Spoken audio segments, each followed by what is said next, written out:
good morning from Austin. It's 9 o'clock in the morning, and if we really did the time change well, it should be 3 o'clock in the afternoon in Germany now. And I have no idea how the time is in Singapore, but hello to my friends sitting there in the Hard Rock Cafe, Jeff Thompson and Mike Smith. It was a day yesterday, oh my goodness, I can tell you. So it was the first day South by Southwest. We have a lot of stories to tell you. We come to that shortly. And first of all, I would like to welcome our special guest here. It's him? BBH. BBH. Not me. BBH. Say hello to everyone. Yes, he's happy. No, for sure. It's Alison Wade here from company Techwell. We are talking today about women testing, women in IT, and also about South by Southwest. But first of all, I have a tremendous good message for you. Yesterday, I attended the first presentation of the German startups at the German house here, South by Southwest. And what was going to happen there, you cannot imagine. So yesterday we had him here, our friend Mark Möbius. He's now running around here because he's so happy here. And he was representing yesterday his good idea, Natural Sounds. This app you can remember where you can make music, and we're still looking for the transcription of Techwell in your language. But anyway, yesterday it was the first time that they went on stage and they were pitching. That means they were in competition with 12 other very good, high talented startups. And I was there, and I was so nervous, so I couldn't really listen to him. And the first thing was that when he got announced to come on stage, he was not there. I got a heart attack because he was escaped, and because he was so nervous. He went away. He was testing his app and everything because he wanted to like it so perfect. And then I was running around and looking at him, and he was not there. Finally, they gave him the second chance after all these 12 other ones were pitching. And then he came on stage, and I can tell you what was happened then was that he was not talking that much as all the other guys. He had only 2 minutes, and this guy was so cool and so clever that he only introduced himself very shortly, and then he just made a nice good music. Oof, oof, oof. It was so nice. Everyone was clapping and rocking with him, and then this 5-headed international jury, they took a while then to decide who was the winner, who was the best one, who has the best presentation and the highest potential. And then I was so nervous and sitting beside him and was watching at him, and he was cooler than me. And then finally we got it. Natural Sound is the winner of this competition, and tremendous good job he did, and also what a very good day for Brandenburg. That is the small state around Berlin. I can tell you, no one heard about this before, but we were very happy. Everyone was excited about him. People came from Mexico, wanted to talk to him, and also the other colleagues wanted to talk to him. So the interest was huge, and I had the chance to talk to him shortly after he got this award, and hopefully we can tell you the interview now. So sehen Sieger aus. Herzlichen Glückwunsch. Soeben hat also Techwell Sounds abgeräumt. Brandenburg ganz vorne im Deutschen Haus, den Pitch gewonnen, gegen eine sehr starke Konkurrenz. Wie fühlst du dich? Ich fühle mich einfach großartig. Wunderbares Wetter, erster Preis, was soll man sagen? Hast du das damit gerechnet? Nein, ehrlich gesagt gar nicht. Ich habe ihn ja verpasst, meinen Pitch auch noch. Insofern habe ich mich dann schon schlecht gefühlt, dass ich zu spät kam. Aber vielleicht hat es auch eine gewisse Frische gebracht. Also auf jeden Fall hat es gut funktioniert. Was bedeutet so ein Preis jetzt? Erstmal einfach gutes Gefühl, ja, und gute Kontakte, das merke ich jetzt schon. Ja. Was daraus wird, muss man sehen, aber ich bin sehr optimistisch gerade. Hat sich der Trip gelohnt? Na, jetzt schon, na klar. Okay, dann schöne Party, herzlichen Glückwunsch. So, congratulations again to Mark Möbius and his guys, and hopefully now he can succeed. He's looking still for an investor, someone who's helping him to, let's say, finalize the product till June. So we are crossing fingers. He is here, still here till Tuesday, so we're gonna help him. But it was also a day of a lot of other pitches, and we were running around yesterday to try to catch as much as we can for you. I'm gonna tell you what, beside Mark, was my favorite.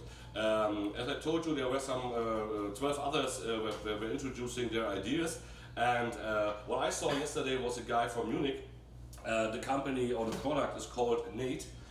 Very nice idea.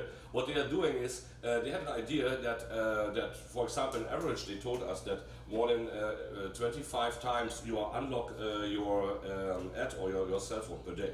And they had an idea that they could combine it with an ad. And every time, that's the idea, when you unlock your cell phone, you make a donation of 2 cents per unlock to a non-for-profit organization like UNICEF or whatever.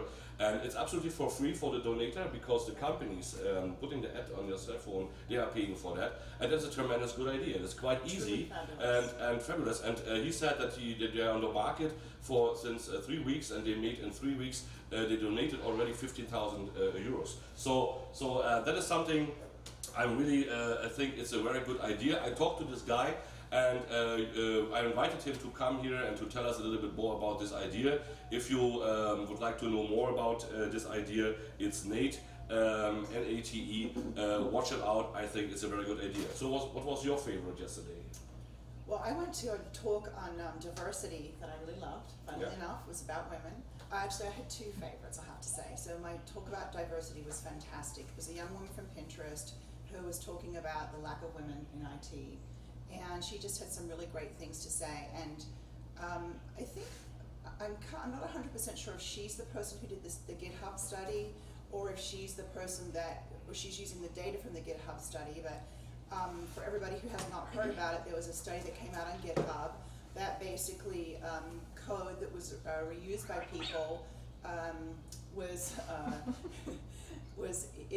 reused more code from females was reused than was from males.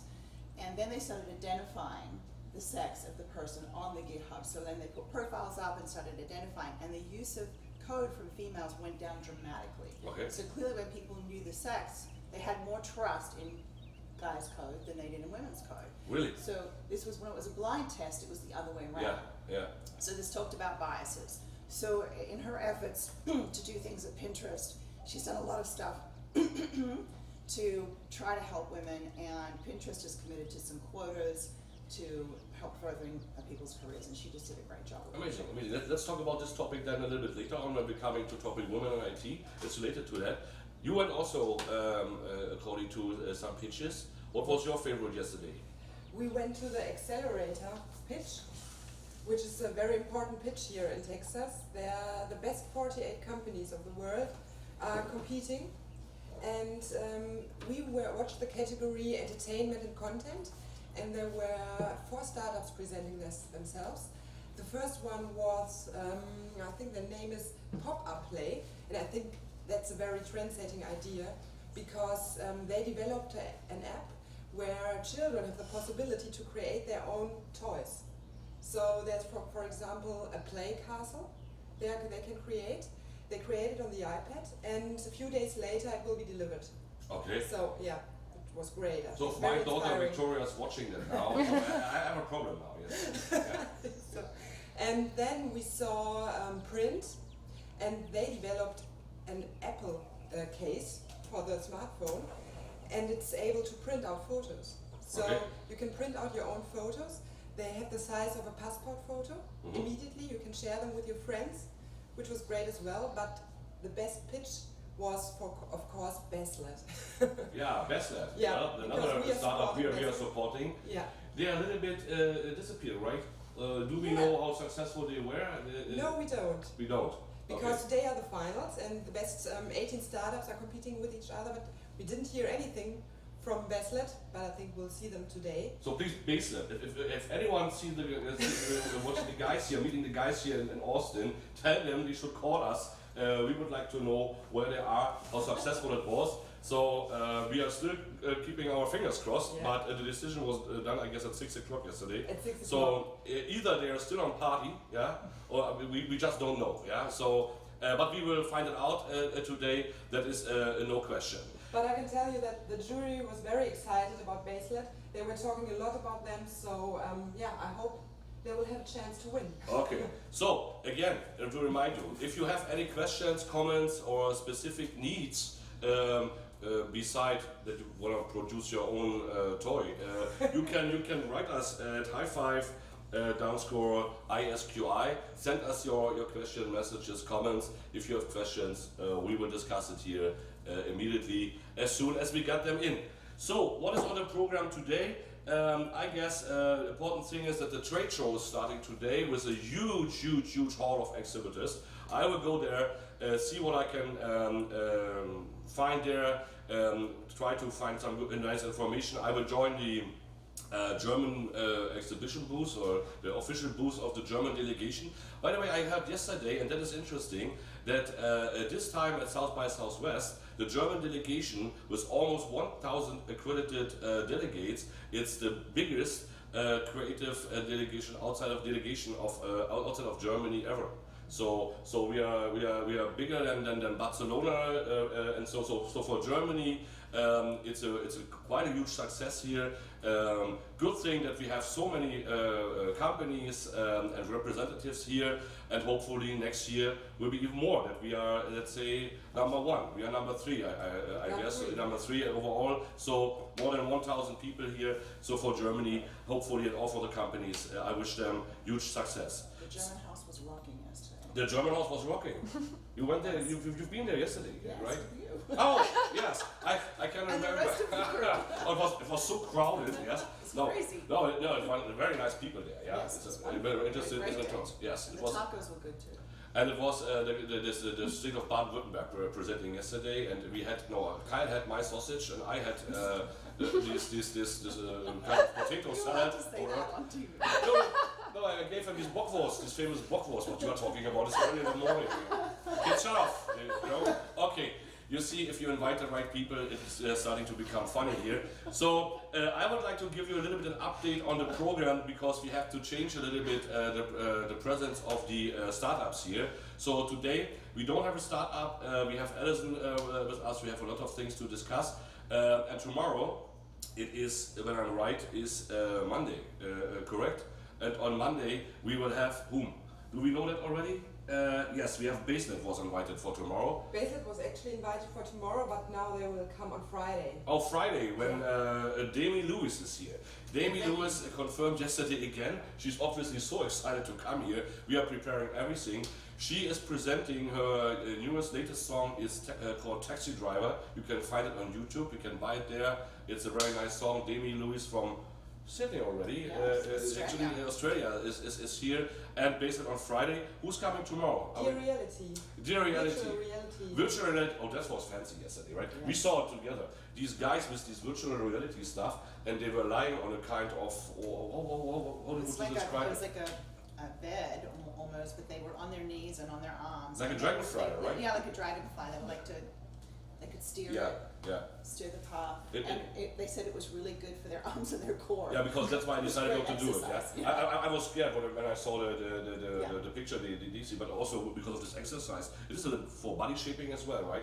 A nice I idea. think so. I think the idea is you get the virtual reality experience and you also get some physical exercise, so you're not just sitting in a chair watching. Okay, so these guys coming on Monday, they have also a virtual reality thing. We will see what they are talking about. And then we have Ina Schieferdecker is coming on Tuesday. Yeah, together with Datarella.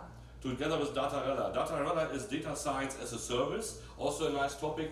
Ina Schieferdecker is also talking at the German House about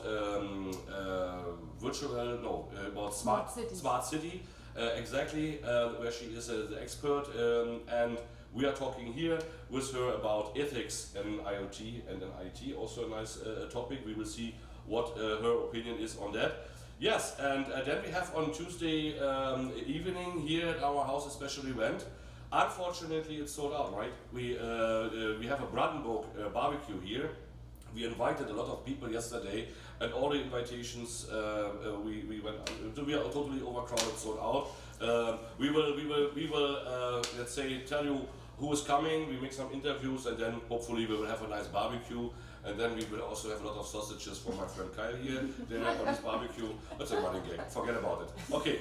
So coming back to another topic, it is the topic related women in IT, and you already mentioned that it was also a topic yesterday. Yes. As it is everywhere. Yeah. We had a short conversation yesterday about this topic at all, and also about the technology or the gap of technology skills in US.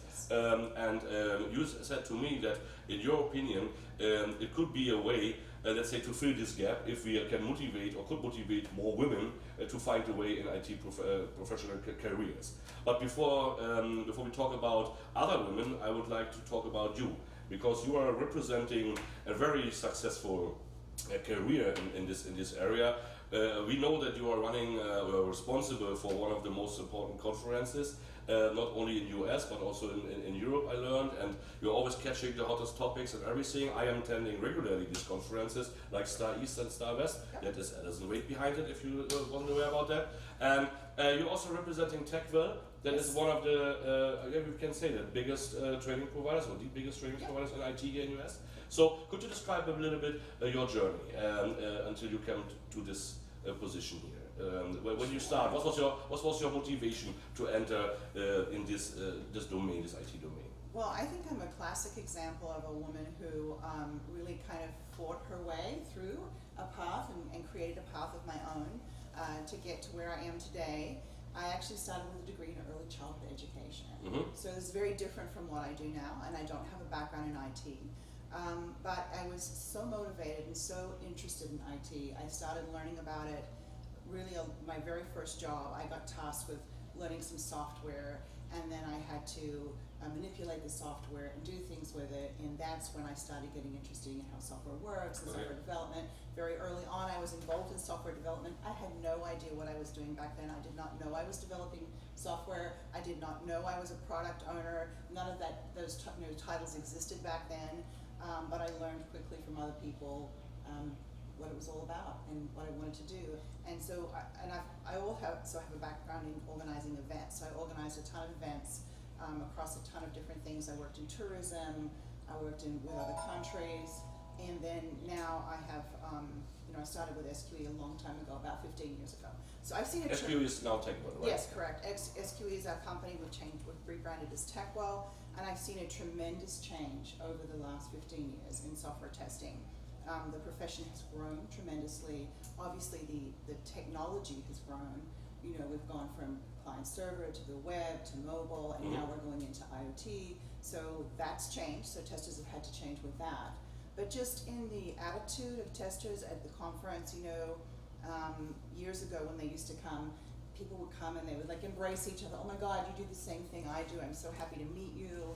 And they were so engaged with each other. I mean, that still exists, but not as much, because obviously it's become a much more established profession. Yes, profession. Yeah.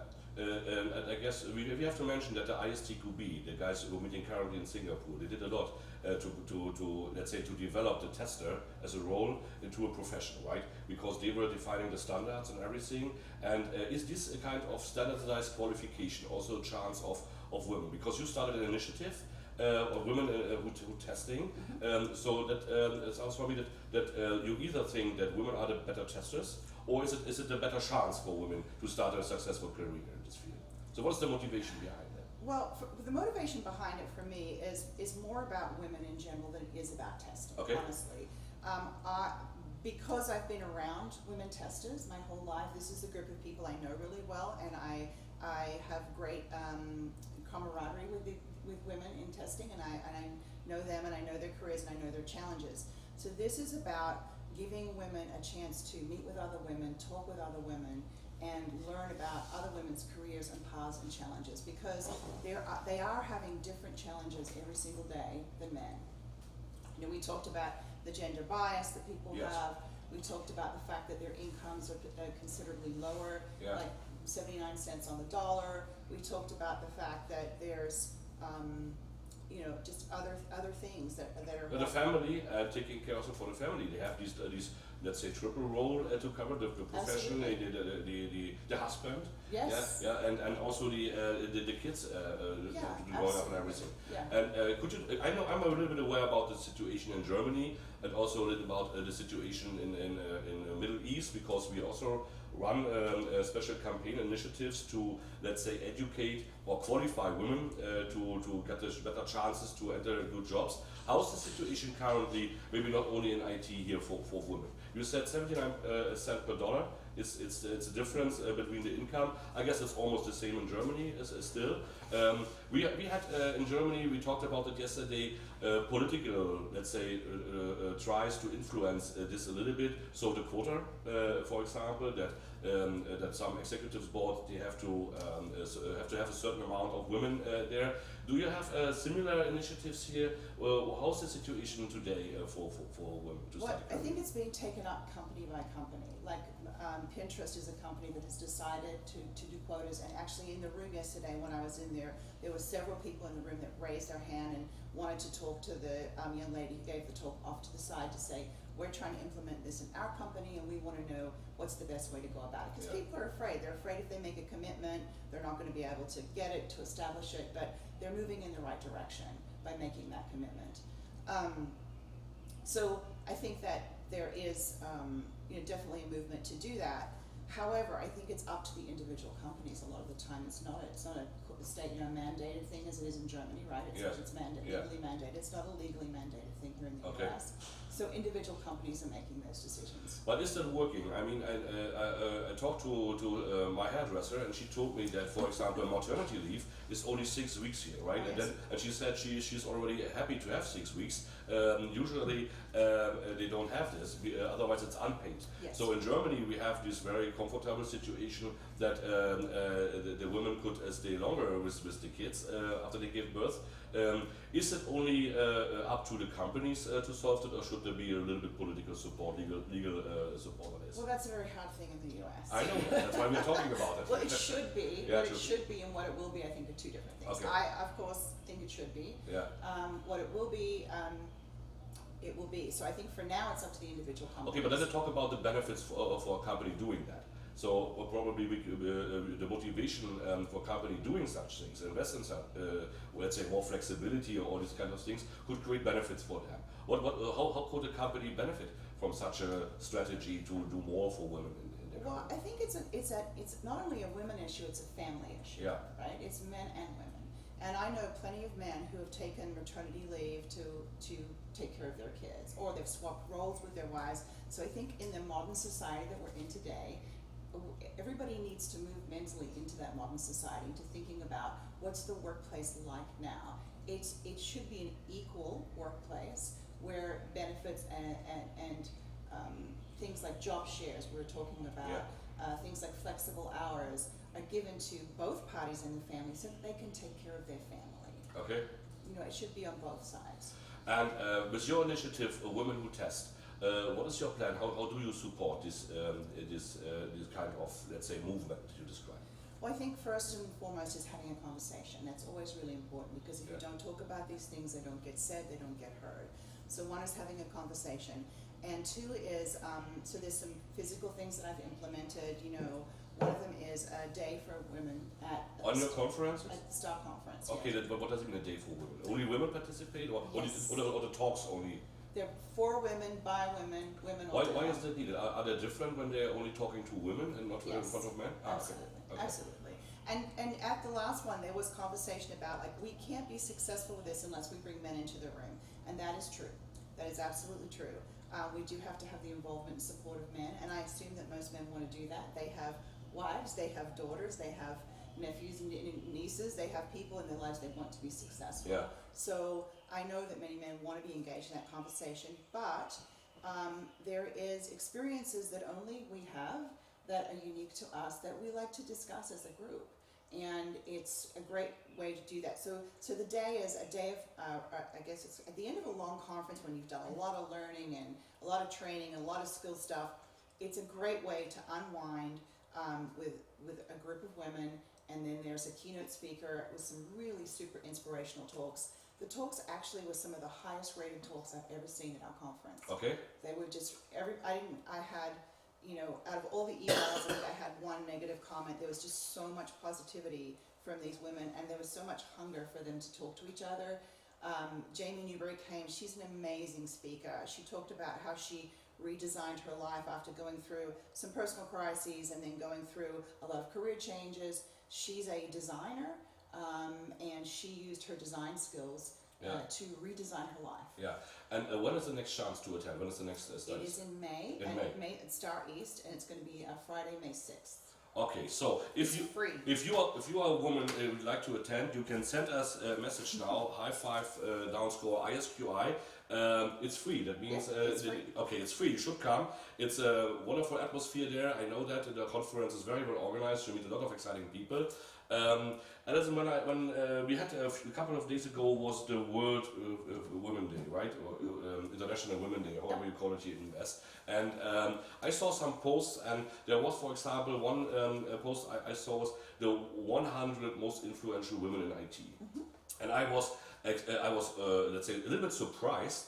I do not know why I'm really surprised, but I was surprised how many famous brands currently are represented by women. So I could say, is it really a problem? Still a problem what you are describing? Because if these women have such an influence already, I mean, my boss is Ina Schieferdecker. She knows what she wants, and so we have a female chancellor. I would say, are you really describing a current problem, or is it something from the past? No, absolutely not. It's a very current problem.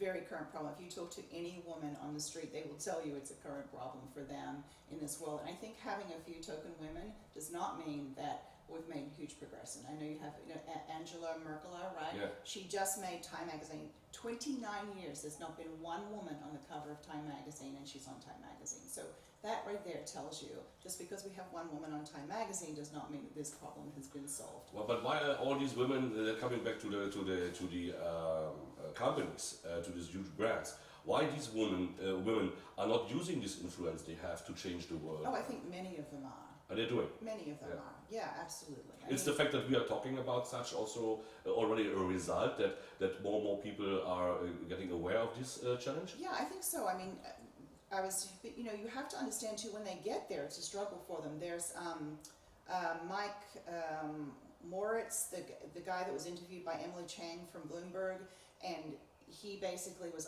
asked why they're a company in Silicon Valley, a venture capital company, and he was asked, why don't you have any women partners? And he was like, oh, well, no, they're just really hard to find, and we don't want to lower our standards. And women were outraged at that, because there are so many smart women out there, and there's plenty of women that could take positions. So clearly they don't want those positions. And he was talking about their educational standards, and it was pointed out that he actually has a Bachelor's of Arts degree. Okay. So he doesn't have a finance degree, he doesn't have an IT degree, yet he's performing in this job. So that just goes to show you that your path, it could be very varied, and it doesn't matter where you've come from. It's where you are now, what you know, what you learn, and what value you're bringing to wherever you are and what company you're with. Okay.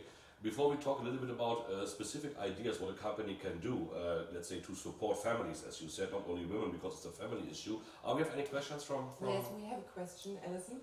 One very interesting question. Do you think a woman quota would solve the problem in the US you are describing? I think it would go a long way to solving the problem. I absolutely do. I mean, I think that there's 7.3 billion in the world, 51% of them are women.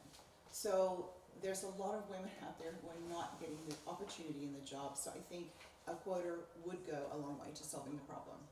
The acceptance is the question with the woman quota. I know a lot of women and colleagues of mine, they were strictly against it. Mainly the most powerful, already successful women, they say the quota is it's not helping us, it is discriminating us, because then we have to show that we are not successful because of a quota, but because of ourselves. How do you think about that? I don't know. I think that sounds like a massive insecurity to me. I mean, I think if you're successful, and you know why you're successful. Yeah, but you have to explain it every time then to many men. Okay. Well, I think a lot of women have to explain it anyway. Okay. Regardless, really, I do. Yeah, okay. So, as I said, ISQI is also trying to do a lot for families, and we got awarded as a family-friendly company a few weeks ago, and we are doing also. We are not. It's not mandatory to do it, but we are trying to create flexibility. That means it's not only raising up the income. It is, let's say, time flexibility, time sharing. It is that we are, let's say, paying the fees for kindergarten and everything. And it's a huge package of stuff we are trying to do, and I guess we are benefit from it. Could that be a way also for companies in US, and how far the companies are here? What Techwell is doing, for example, or other companies are they doing this kind of stuff? We do. We have a great, compared to a lot of other companies, we have a fairly good maternity policy. There again, there is not a law about how much maternity leave you should give someone in the US. Okay. So it's up to the employer to decide to their discretion. And I think some of the more competitive companies, the IT companies, they realize they have to be more competitive to get people, so they do have more competitive policies in terms of health insurance and in terms of benefits. But we at Techwell, we actually have a bring your baby to work policy. So mothers can come to work for the first 3 months. We did that for a lot of years at our office, and actually now we're entirely virtual. Okay. So we have a lot of flexibility. We allow women a lot of flexibility in the workplace to do what they need to do to take care of their families. And my opinion, my personal opinion as a boss is, I don't care when someone's working. I just care they get the job done. Okay, so you're not only talking about home office, you're talking about total flexibility. The virtual offices and everything can work wherever they are. Sure. So even the kid is sick, when they are able to work, they can also send the projects virtual. Yes, absolutely. Okay. How are you doing with the conferences? I mean, you're running conferences all over the state, right? Also in Canada, and you said that your people are traveling there. How they are doing it then? Well, obviously there's certain times you have to make commitments to your job to make arrangements and do certain things. So there are some people that come on our conferences and they bring their families with them. Okay. Some people come, by themselves and they find carers for their children. Yeah. And the same thing goes for certain job roles. Obviously, if you're a customer service person and you're on the phone answering the phone over and over and over again, you can't stop your project and go and take care of your child and then come back to your project. But if you employ sensible and responsible people, then they make good decisions. And if you're a good leader, when people are making the right decisions about their job. Okay. This is Alison Wade, company is Techwell. If you would like to, let's say, join the next conference, is Eurostar in Orlando, Florida, right? It's Star East. Star East in Orlando, Florida. Sorry, what is That's it? sister conference in Europe. Yeah, okay. No, it's Star East for sure. Yes. And it starts 1st of May. And if you would like to join or would like to have more information, HIGHFIVE _ISQI, you can send us also your comments now. And Alison is still available here. Alison, when you should describe from your perspective the situation of women in IT in the next, let's say, 5 years, what you would say? Are we already on the right way to solve the problem? What do you think? Where the journey is going on? Well, I do think things are changing. I think technology is a major changer because technology has created a more even playing field for some people because of the fact that it's really not about who you know or what college you went to or where you're from. It's more about, do you know these skills? These skills are there's a lot of rapid iteration, a lot of rapid building of things, a lot of explosion of technology, and so people are looking for the people that have the skills. So, if you're going to do anything, go out and get the skills you need. And these days they're a lot easier to obtain than they used to be. You can learn online. You can learn there's all kinds of online learning. There's we run live virtual classes. There's different forms of learning where you can learn things that you need to learn rapidly and quickly and to try to keep up with the industry. We cannot discuss this topic without having a short view on the election here in the US. And do you think it's still helpful or already helpful that there is one woman running here? Absolutely, I do. Yeah. Absolutely, I do. I think that people like her, hate her, whatever. To have a woman in power in America would be a huge thing. I don't think anybody ever thought that we'd have a black president for a start. That was a huge, major step in the right direction. And now to have a woman, I think would just be fantastic. And do you really feel that the discussion is changing? I mean, what we got in Europe is the impression that the conversation, or let's say the competition, is getting harder. We know there were some bad words from other competitors against her and women and overall and everything. So what's coming up there? Where is this coming from? I mean, that sounds to me like a discussion, let's say, we had 50 years ago.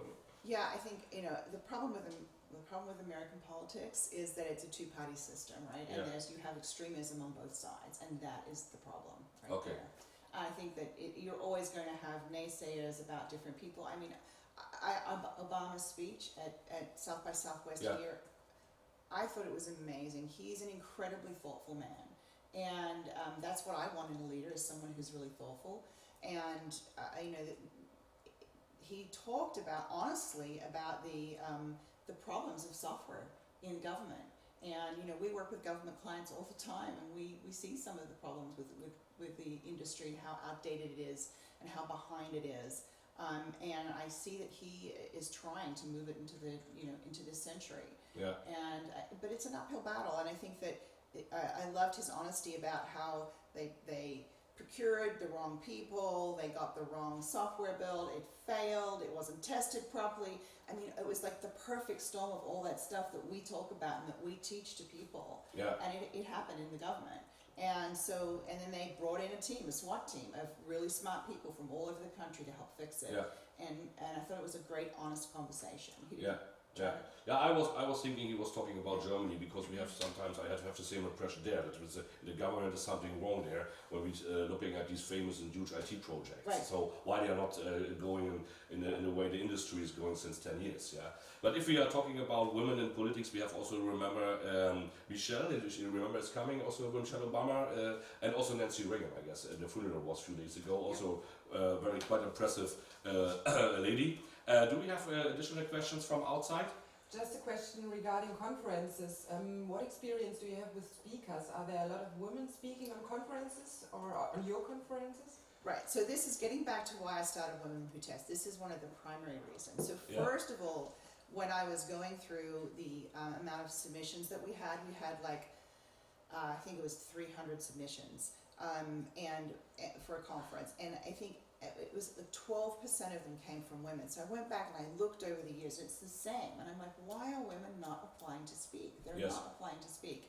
So then, I started actively seeking out women. Now we have some great women in testing. Don't get me wrong, there's Dot Graham, there's Janet Gregory, Lisa Crispin, Elizabeth Hendrickson, Dawn's Hayes, Julie Gardner. There's some fantastic women there, and we try to have them at our conference on a regular basis. But I'm like, where are all the practitioners? Where are the people in the young, exciting companies who are doing this work? Why aren't they speaking? So I actually had, with the help of a few good men very high up in some big companies, had them send out messages to women.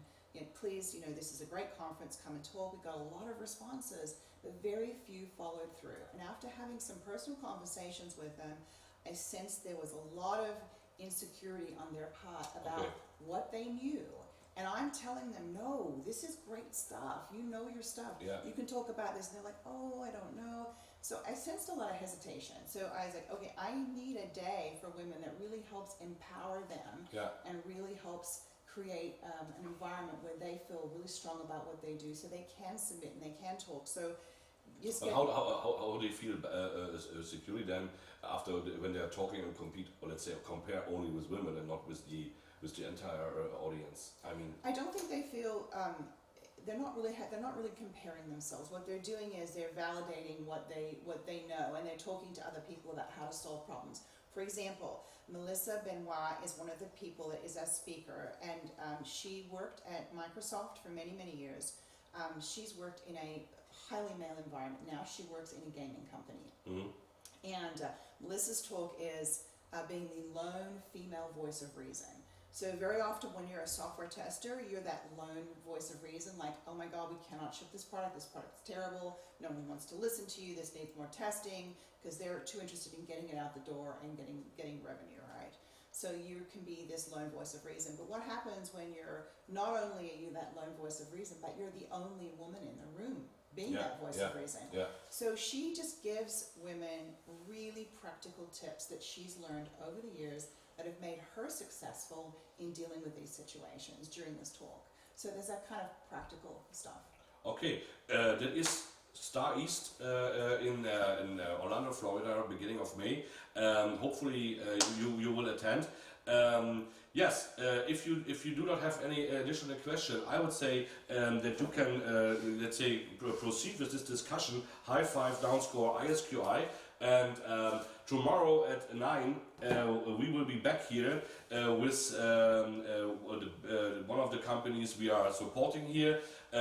Actually, ISQI and High Five, I just remember we did a very good job relating to this topic, because all of our special guests are female. You know, it's the son with Alison Wade, it's Ina Schieferdecker, and it's Damien Lewis on Friday. So there, we did our. So yes, exactly. Without the quota, actually, maybe because our guests are so special. Thank you very much for coming along. Thank you. It was a great pleasure, huge success, and cross fingers for your initiative. You know that we are supporting it. We are also there at Star East with an exhibition and everything. And yes, folks, I wish you a wonderful day. Today it's getting pretty hot here, not only in the studio but also outside.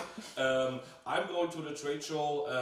I will attend the joint booth of the German companies there soon. If you want to meet me or want to talk to me, send me something, send me your comments. And yes, last but not least, see you tomorrow, 9 o'clock or 3 o'clock in Germany, or whatever the time zone is in ISTQB. We should also send some best regards to Singapore. They have the General Assembly there. Also, there are a lot of women there as well. So a lot of good friends there. But I guess there's never been an ISTQB president, female president. So next time, guys. Next time, guys. It's time. It's time for women in IT. Thanks, Alison, for that. Thanks for coming. Thanks, everyone. See you tomorrow. Bye from Austin. Thanks.